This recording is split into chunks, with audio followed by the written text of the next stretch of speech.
it has been quite a struggle. It has been quite an interesting AWA, as you all know. Yeah. But This one panel got canceled. I know. But through all the struggles, through all of the cancellations, through all of the dedication of all of us, here we stand. Welcome to the AWA 2015 TypeMoon Fan Panel. We are here. Now, who here in the audience has no idea what TypeMoon is or what any of this is about? Raise your hand. You're lying. Yes. I might believe you in the back, not you. Now, how many of those people are dirty liars? At least you're honest. I appreciate that.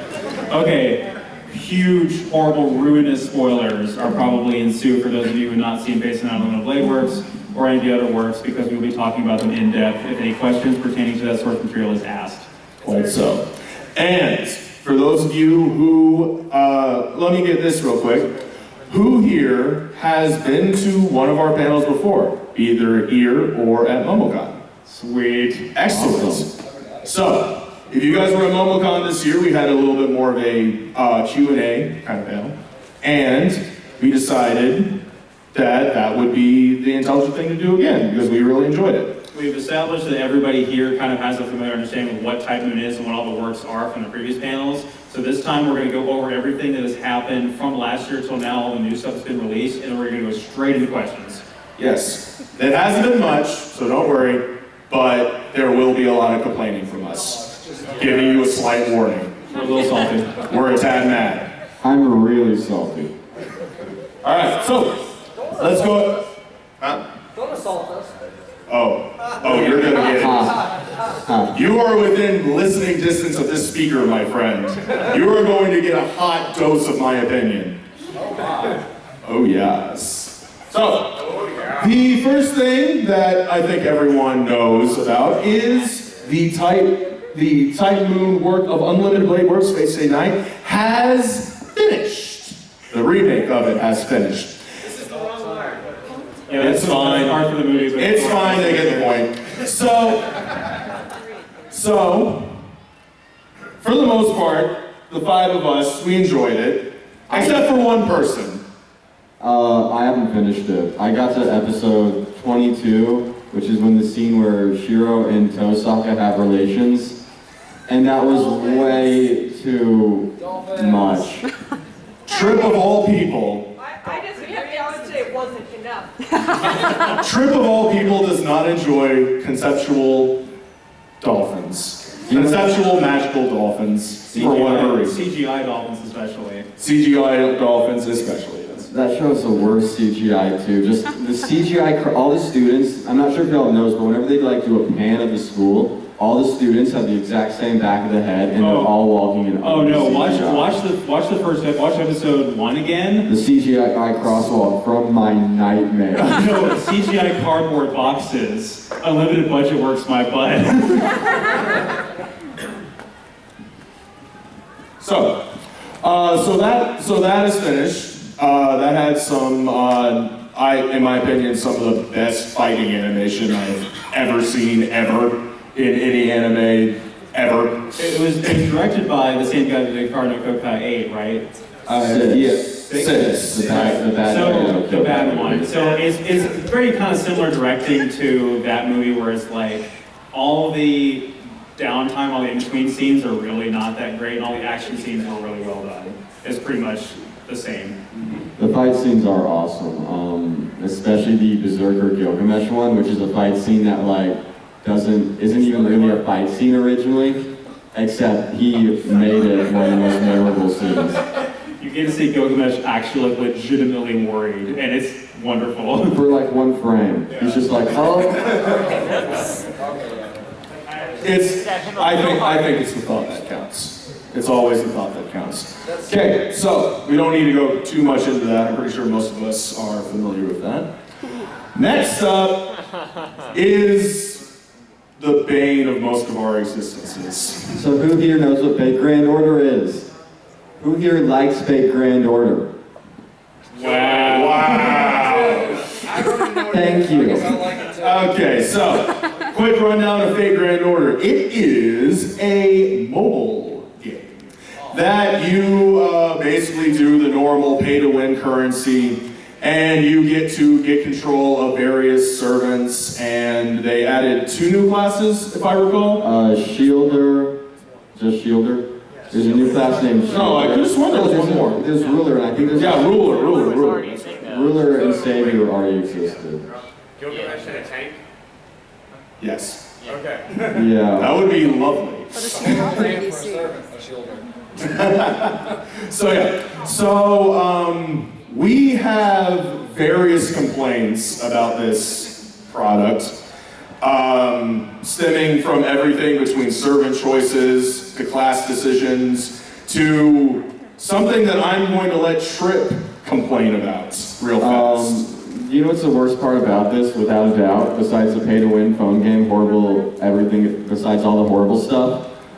It's written by Nasu himself, and that means it actually matters. Because the writer of Fate Stay Night wrote a really awful phone game that makes no sense. He sure did. I bet he's really enjoying the money. Because he wrote it, we're obligated to care about it, and that is such a painful premise, I can't even begin to tell you. It's like, it's got The light works on If too. you put it this year, it might not be here in the presentation next year. Yes, we're pretty much convinced, unless the thing gets a turbally good patch, we're not even gonna look at it Tell us anymore. about the servant choices. Joe. Oh God. Okay, so I'm gonna go ahead and unleash my vitriol against this thing. The thing that I hated the most about it is the servant choices.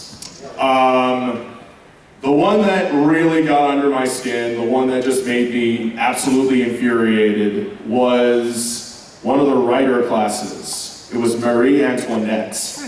Oh, God. Yes. That's For those of you who don't understand, Marie Antoinette was Louis XIV's, or Louis XVI's wife, who got her head cut off during the French Revolution. Her skills include getting your head cut off, and that's really about it. Yes. So she's It includes, a weak her circle. skills include getting her head cut off, riding a cart to get her head cut off, Let them saying I'm sorry to the executioner right before she got her head cut off. let them eat cake. That's a Oh matter yeah, they did say let them eat cake. Oh no, because she totally rode cake. Yeah, She also built a village, fictional village for herself. Like she pretty much like paraded around being like a little village girl. Yes. She was pregnant. So she's psycho, She was on top of pregnant. not being a writer, on top of getting her head cut off very efficiently. She may have a reality mouth. Well, in her defense, she was kind of married to a very late Takes real skill. True. But To be fair, not all servants can be King Arthur. I mean, we do have to have some pretty useless servants that are just like low tier, like a Shinji servant kind of thing. See, but she's high tier. That's the problem. yeah, one of the she's, I strongest believe she's servants. 4-star, if I'm correct. Mary Antoinette Yeah. is strong, and that makes no sense in any possible way. She's a writer. She's not strong. I would say she's strong because she's so well known. Your history is all. And I don't care, I hate it. And the other big one that I did not like was what they did to Boudica. They basically turned her into Booby Monster 2.0 for the video game. And I'm just going, you took one of the greatest historical figures and made her a normal anime girl. Thank you, I appreciate that. You know who I liked? I love Caesar, and I love how every single power-up he just gets fatter and fatter and fatter and fatter. Yes! Bro, you should have seen Kevin when he saw those pictures. Oh my God, he was so angry. I gotta say, I really do like Mephistopheles and Attila the Hun. But Yeah, Attila was great. my favorite, Oh, Attila. my favorite one by far, though, as far as like, I haven't actually played the game because I can't get my hands on the translation patch where I would actually be able to play it. I just know this is secondhand from you guys. But my favorite on a storyline level, like just the mere concept of it, the one I love the most for Grand Order has got to be Dr. Jekyll and Mr. Hyde's assassin. That just Yeah. seems like, from a story standpoint, just fascinating to me. He would make a great servant. I really like, they have this really cool Lancer guy named Ku Kuin in Fate/Grand Order, and Ku Kuin is the ultimate Irish badass hero, and I'm really glad that Grand Order decided to adapt Ku Kuin. So that he's like multiple classes. He should, like he's also a caster class, which There's also the It's not like we would ever make him a Lancer or anything, that's just completely. I know, why would Ku Kuin be a Lancer? I mean, that's never happened. I'm done bad talking Grand Order. Alright, so for those of you who actually want to play Grand Order, there's an easy guide online that you can use to get Grand Order on your phone if you actually want to. Just go to like r/Grand Order and go to the information panel. There's like this little guide that says how to play Grand Order.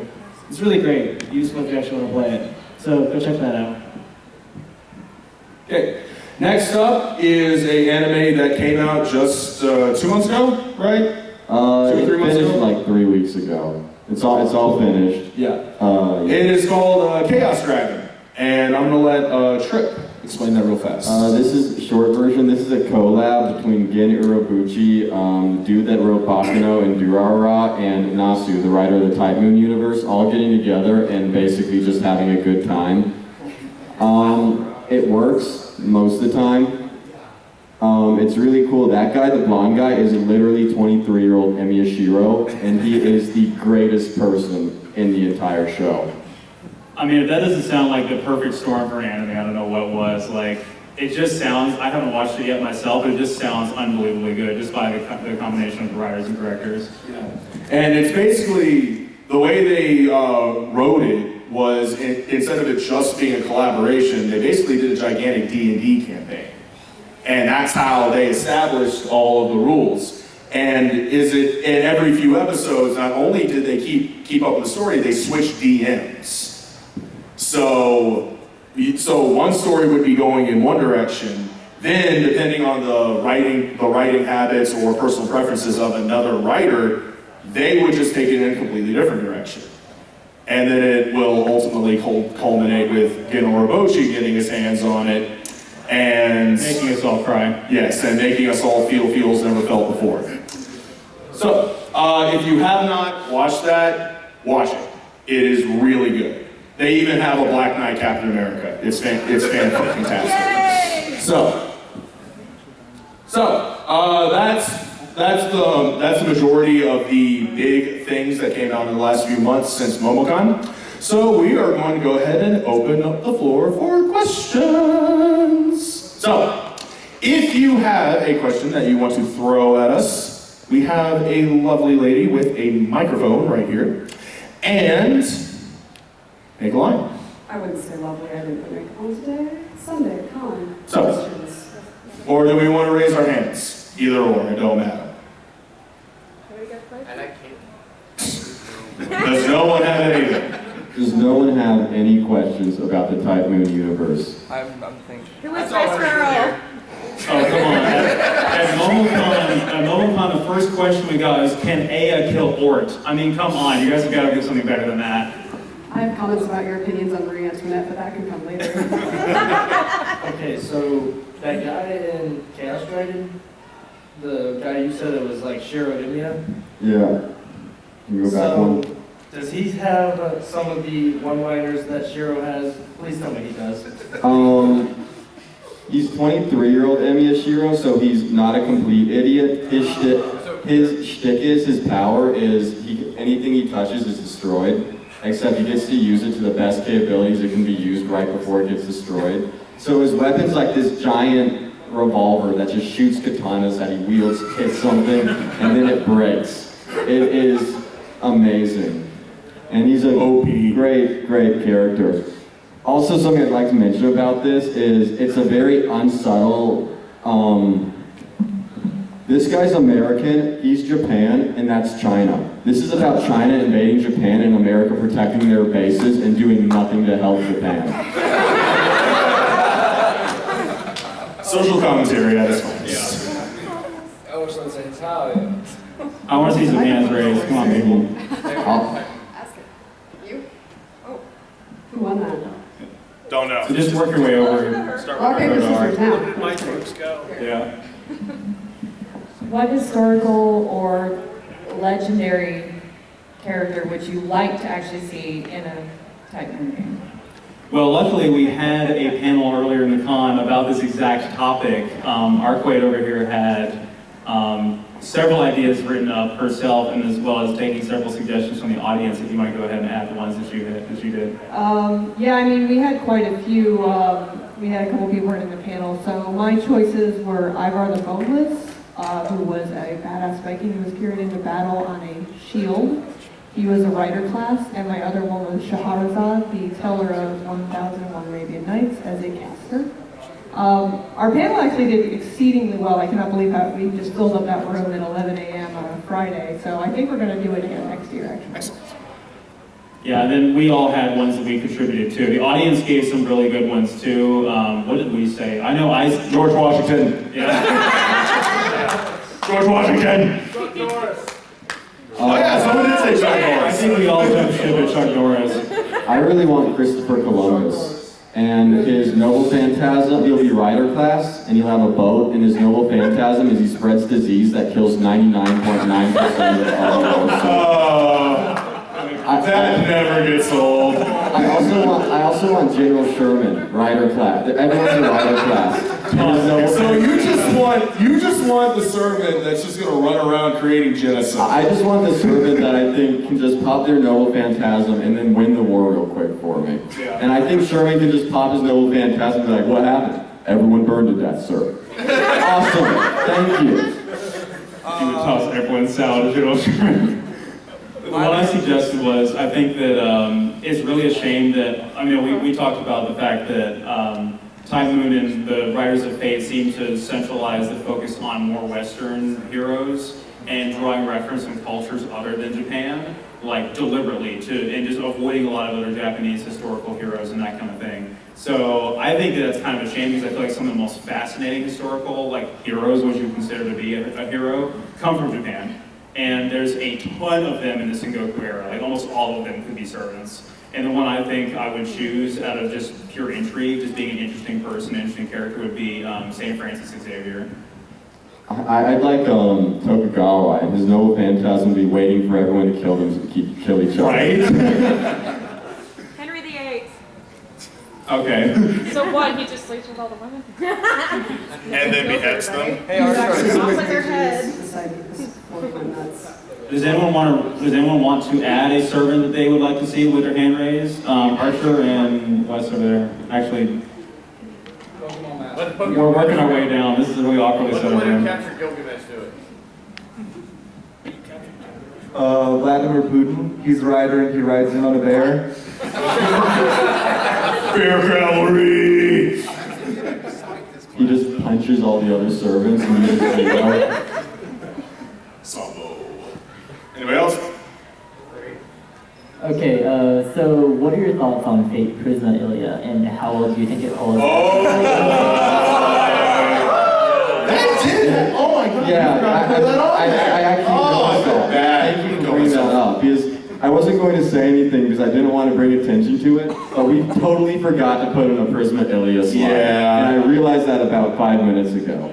So I'm just going to talk about how great Prisma Aelia is for a bit, if no one minds. Go ahead. I'll give you 3 minutes. Go. Okay, so first, it takes a very small part in Hollow Outerexia with a magic wand messing with Tosaka, and who doesn't love watching a magical...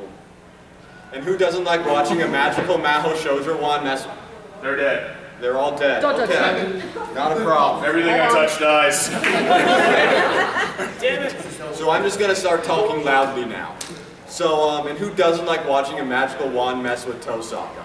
And it takes that, gives it to Aelia, and then just shoots a ton of wackiness into a more twisted version of the TypeMoon Universe. Except for that fight against Hollow Saber. That was a cool fight. It was. Oh, those good. Basically, it takes all your favorite characters and puts them in a way you never think. Remember Bizette, the strongest mage who could fight anyone? Well, she's homeless and swallowed by debt now. One criticism I can see for this is, particularly in the most recent season, nothing happens for a very long time. And I can't emphasize the extent to which absolutely nothing happens. I love it. No, nothing. It's like, That happens all the time. you know the episode where like they go to the beach in every anime and it's completely irrelevant? It's 7 of those. The first 7 episodes are just 7 episodes of going to the beach, going to the hot spring, going to the pool, going to school.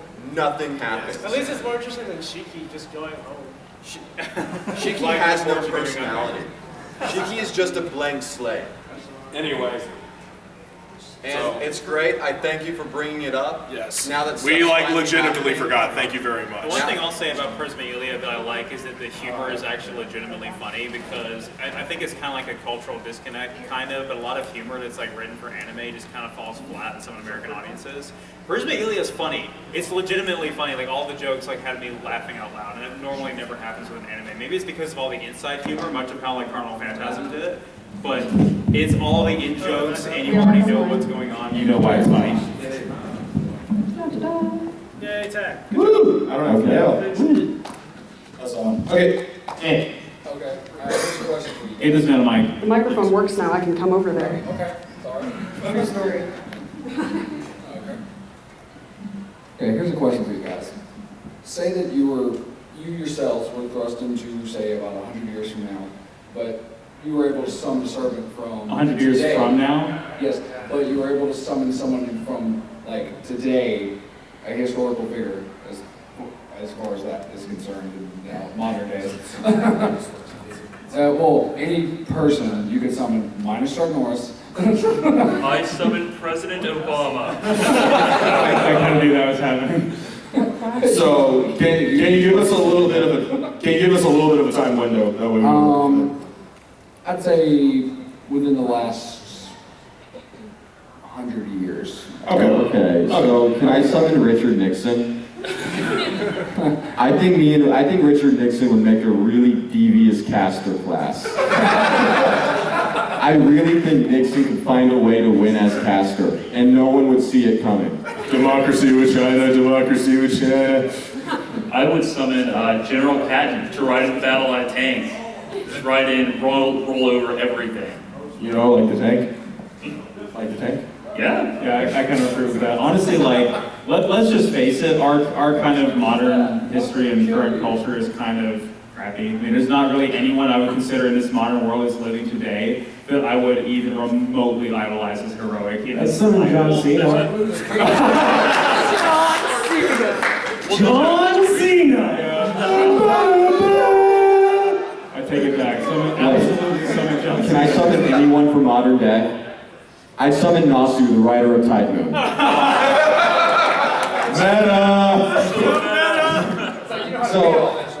So he'll figure out how the TypeMoon Universe. First off, I finally get to understand how the world works, because it really is inconsistent and makes no sense.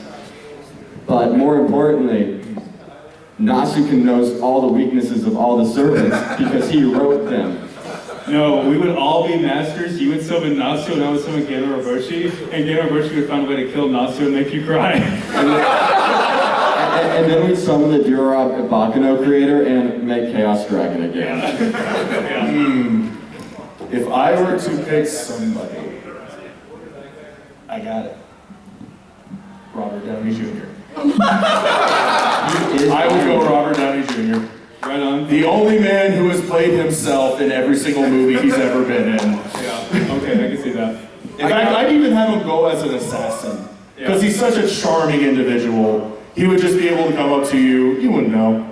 You wouldn't know until you already had the knife in you. You know, come on. Nixon still wouldn't trust him. I take a Robert Downey Jr. and counter it with a Johnny Depp.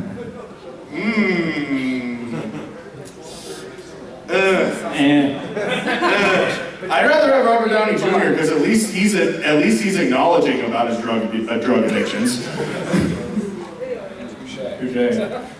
I would honestly can't counter that one more with Michael Bay to spoil everything up. That's the class. That's a good idea. That's the class. That's my guy. Okay, Michael Bay was a Berserker, absolutely. Then I get M. Night Shyamalan. It'll be the twist. The explosion was like a reverse that came the entire time. Who do you guys think is the strongest in the TypeMoon Universe? The strongest in the TypeMoon Universe? Okay. There's a really obscure typing word called DDD, Destruction Disorder something or another, and there's a character whose power is to be stronger than anything they fight. And that is literally the strongest person in TypeMoon. Thank you, Nasu.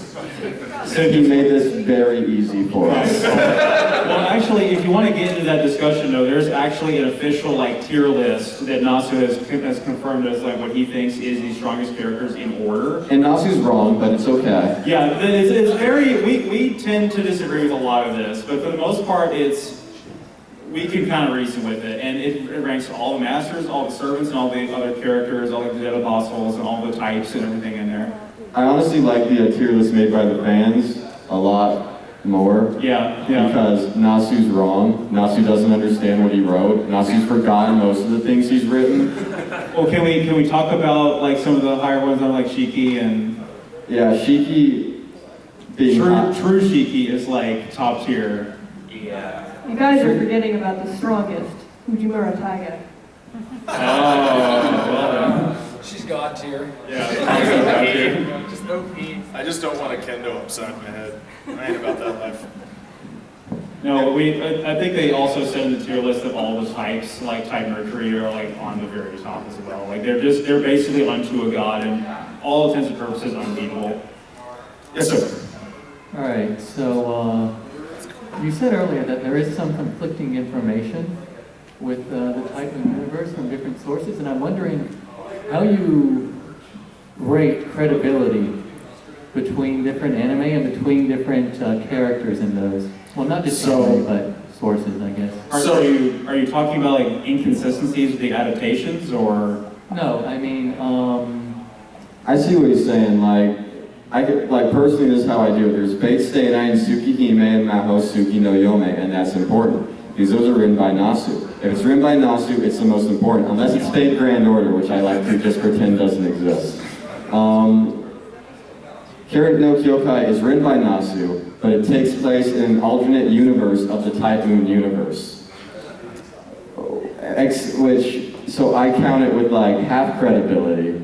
And then there's stuff like Prisma Aelia, which wasn't written by Nasu, which I don't give much credibility, but it's super fun, and I recommend it to anyone that likes Aelia. And last but not least, there is Fate Zero, which is not written by which is not written by Nasu, except I really like Fate Zero, so I count it right up there with Fate Stay Night. So what I'm basically saying is, however I want to. It's ranked in how much I liked it, is how much worth I give it. Most of the time, our rule of thumb, if it's written by Nasu, it's probably correct. So, and the closer you can get to written by Nasu, you're good. That's how we basically view credibility of things. I mean, we've been very fortunate that most of the works have not written themselves into the ground with plot holes or anything like that, and you don't get a light novel or something that completely changes the rules, because the rules are kind of already broken as it is. They don't really, there's so much that they don't set in stone where there's a lot of leeway with things, but even Fate Zero that was not written by Nasu, it still does not, mess up the image we already had in our heads of what the Holy Grail War was about. DDD kind of just takes everything and just kicks it on the side though, with its, here's the strongest character in TypeMoon. Don't ignore how she has nothing to do with any, What time we go? 1:20. Cool. We good. Okay, so I think we got time for one more before we do something fancy. Uh-oh, they're gonna have to fight for it. Maybe. They can probably. Quick, what number am I thinking of? 5. 7. Incorrect. 15. Incorrect. 99. Incorrect. Incorrect. Okay, fine. 6, 9. All right, so. We need to save time for me correcting your opinion, Maria. Another tweet, one is infinity. Okay, go ahead. Okay, so I'm just curious. Berserker from Fate Zero versus Berserker from Unlimited Blade Works. Who do you think would win? Unlimited Blade Works. Unlimited Blade Works. It's hard to beat 13 lives. It's worth noting though that Zero Berserker actually kind of counters not Zero Berserker, Stay Night Berserker, because you can't kill Stay Night Berserker. You can't kill Hercules 13 times with the same weapon multiple times. You have to use a different weapon every single time. Oh, That's why yeah. Lancer can never, ever beat Hercules, because he only has one weapon. But Fate Zero Berserker, anything he touches is his weapon. So he might actually have a good counter if Stay Knight's Berserker didn't just have better stats in every single category. I also think that's highly dependent on the master, because let's face it, like, Zero Berserker could wreck face if he had a better master, because Kario was very under-equipped to fight that war. Yeah, I mean, he even, despite like destroying his entire body with worms, he was still ill-equipped to handle Berserker. And the only reason why, this actually really aggravated me watching Fate Zero for the first time, that Saber defeated Berserker through a sheer attrition, just in a straight fight with hand-to-hand combat, you know, swords, because that would just not happen, like, with fighting Berserker straight up like that. And the fact that he just lost all his power because his master was dead, I mean, that's the only reason why he just lost out for that reason. It was really not a fair fight at all. Here you go. So in the Melty Blood opening video, why? You have my attention. Why is the Dark Holy Grail in it? Honestly, I can't tell you. It's kind of just there. I think intent originally, when they were making the game, they were trying to make it basically what Fate CCC was. They wanted to make it like an alternate universe Fate fighting game. But then instead of making it Fate, they decided to go with the Tsukihime characters. So does it even show up? No.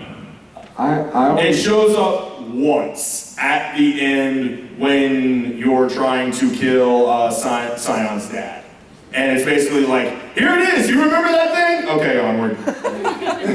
I always thought it was Scion's dad's attack, and they just were lazy and used the same graphic for two different things. Yeah, it wouldn't surprise me if that was the case. Okay, so... Oh, is it magical trivia time? We got 5 minutes. If you want to attempt to change my mind, go ahead. Marie Antoinette was a very accomplished horsewoman who ended up in a really crappy marriage and still managed to accomplish a lot with her time. The louder. Yeah. Sorry, my monotone. She was a very accomplished horsewoman. Agreed. Which would be why she would be writer and nothing else. Yeah. She was in a really bad marriage. Still managed to do I what she absolutely did. agree with that. She never said, let them eat cake. 'Cause that's dumb. I know. But they quoted it. No, someone else quoted it. True. She's a pretty interesting historical character there. She didn't accomplish a lot like Cleopatra, but she did manage to do what she did despite being a terrible marriage, arranged marriage, and the rest. So her power was... I definitely concur with that. It's just, I think the biggest problem that I have with it is the fact that she's ranked 4. Oh, for sure. It's insanely high. That's Cleopatra. And I'm just sitting there going, okay, the major bout of writing that she did, at least in my opinion, was her riding a cart to get her head chopped off. No, she was hunted. They actually hunted a lot in the French court, so she was a very accomplished hunter jumper. I actually did not know that. Yeah, you should. I know she did a lot of horseback riding. I didn't know she actually did a lot Hunting of was a hunting. very unpopular sport in that era, especially in France, and they would go and Okay.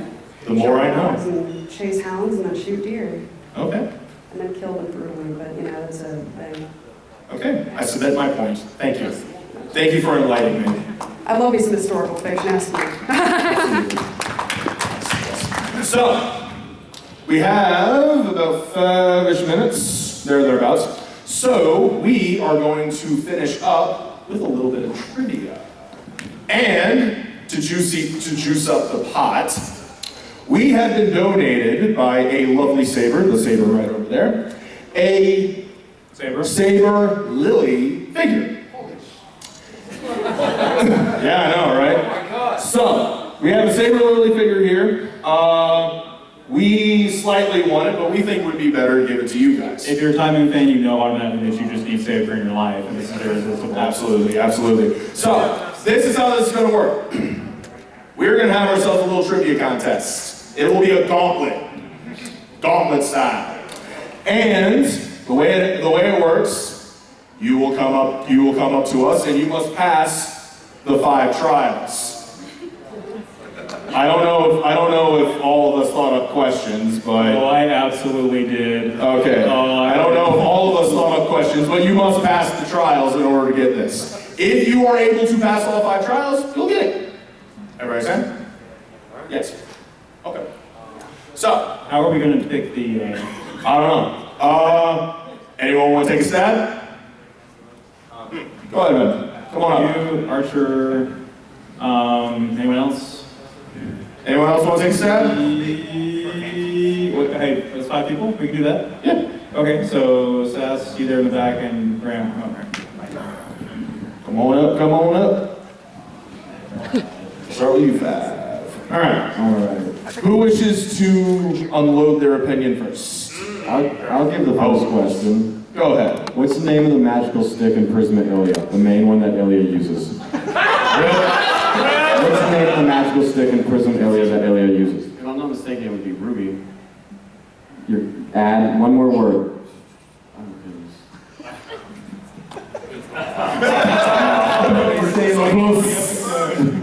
We know one word. Same question. Same question. Kaleidography. Good. All right, that's one. That's one. One down.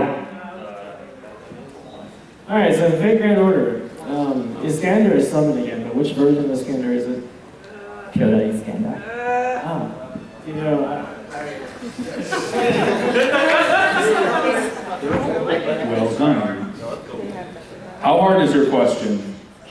Oh, my question? Yes. You'll see. Okay. Don't do it for me, man. I really want that figure. In Fate Zero, when Irie gives birth to Aelia, how old is she? Oh my.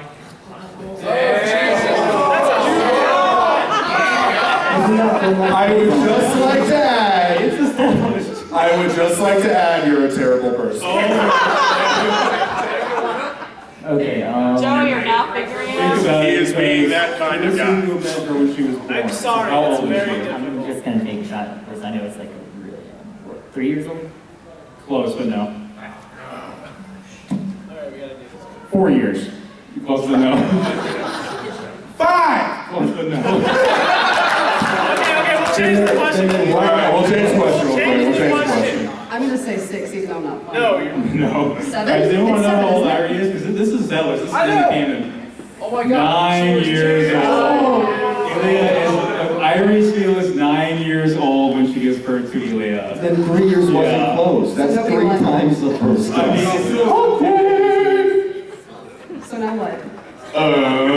Change the question. Yeah, different questions, different group. Let's try again. Actually, we can do the same group. 5 people. Yeah, we can probably do raise the your same group. hands. You raised your hand first. You raised your hand. Tricking the lines. Okay, well, we gotta make her easier. Yeah, I've got one. We'll make it a little bit easier. This is we're in a speed run, so y'all walk out. Yeah, we're gonna have to speed run this real quick. Okay, if you get, like, seriously, people came up before, we're just gonna do easy ones. Okay, All right. go. All right. Here. We'll just do easy ones. Right here. I'll start the projector. Here you go. All right, question 1. In Fate Zero, Berserker has a beef with Saber. What King Arthur story does the beef originate in? I don't know. Next. Oh, come on. Next. Oh my god. Come on. What's that easier? Oh my god. I mean, I don't know exactly because it's King Arthur. Like, yeah, all right. There's a major one. I don't know what the exact name of that story. Oh my god.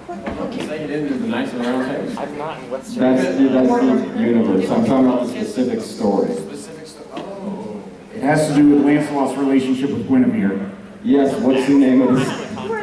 Oh, okay, one more. Last one. Lancelot was a complete douche and slept with King Arthur's wife. Yes. No, but you need And the name of the story is Morte Tecum. I didn't think that'd be hard.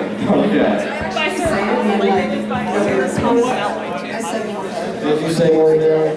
I'm sorry. All right. I'm gonna stop asking questions. Yeah. I think you're going a Okay, little we too anal on need to that. cut this off. Okay, we'll just do this easy. All right. I am the one holding One fingers. second. Let's give it to the guy that got the Prisoner Ruby right. Because he answered 2 hard questions back to back. Alright, you. Yes. Yeah, because you answered 2 hard questions back to back. And that's better than everyone else.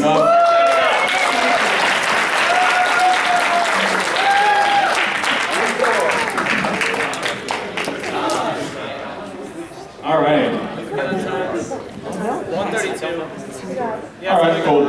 So, that is all the time we have for today. So, thank you very much for coming, guys. And have a great rest of AWA. Everybody go and like the TypeMoon Universe fan panel Facebook page, and look for this video on YouTube. It'll be up probably in 2 days. Thank you for coming. Thank you all for coming. Okay, guys, they have to take out all the chairs and tables, so if you could vacate with some sense of pace, that would also be